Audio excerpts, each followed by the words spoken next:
যে আমার বাবা যখন সংসদ সদস্য ছিলেন উনি কোনো সন্ত্রাসী, কোনো চাঁদাবাজ, কোনো মাস্তান, কোনো মাদক ব্যবসায়ী কাউকে কোনোদিন উনি দলে জায়গা দেননি, এলাকায় উনি থাকতে দেয়।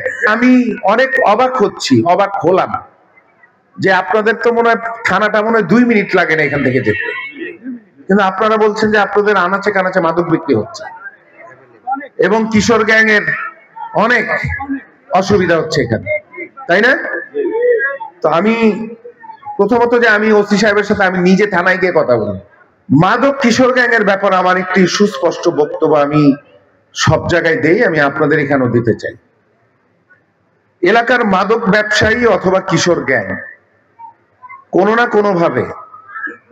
কোনোভাবে এদেরকে রাজনৈতিক দলের নেতৃবৃন্দ অথবা এলাকার প্রভাবশালী ব্যক্তিরা ব্যবহার করে থাকেন এবং তাদের ছত্রছায়াই থাকে।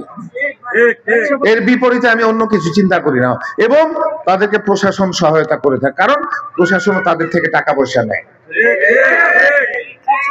আমি শহীদ রাষ্ট্রপতি জিয়া রহমানের গড়া দল করি, আমি বাংলাদেশি জাতীয়তাবাদ, মানে বাংলাদেশ এবং বাংলাদেশের মানুষের স্বার্থের আগে আমরা অন্য কিছু চিন্তা করি না, সেই দল আমি করি যেখানে দেশনেত্রী বেগম খালেদা জিয়া, বিএনপির ভারপ্রাপ্ত চেয়ারম্যান জনাব তারেক রহমানের নেতৃত্বে আমরা এই দীর্ঘ সময় আন্দোলন সংগ্রাম করে আজকে বাংলাদেশকে নতুন করে গড়ার আবার সুযোগে আমরা কাজ করার চেষ্টা করছি।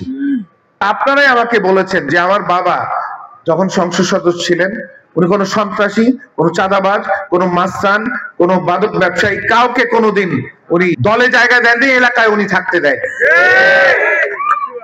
আমি আপনাদেরকে কথা দিচ্ছি, আমি আমার দলের কথাটা আগে বলছি, তার মানে অন্যান্য রাজনৈতিক দল সহ আমার দলের কোন নেতা, কোন কর্মী, অন্যান্য রাজনৈতিক দলের কেউ যদি কোন মাদক ব্যবসায়ীকে প্রশ্রয় দেয়, আশ্রয় দেয় প্রত্যক্ষ বা প্রচ্ছন্ন ভাবে, বা কোনো কিশোর গ্যাংকে যদি তারা নেতৃত্ব দেয়, ওই কিশোর গ্যাংয়ের সদস্যরা এবং ওই মাদক ব্যবসায়ীরা তো জেলে যাবেই, আমার দলের ওই নেতৃবৃন্দকে ঘাড় ধরে আমি পুলিশে দিব, জেলে দেবো। আপনাদেরকে আমি কথা দিচ্ছি, কোনোভাবেই তাদেরকে বরদাস্ত করা হবে না।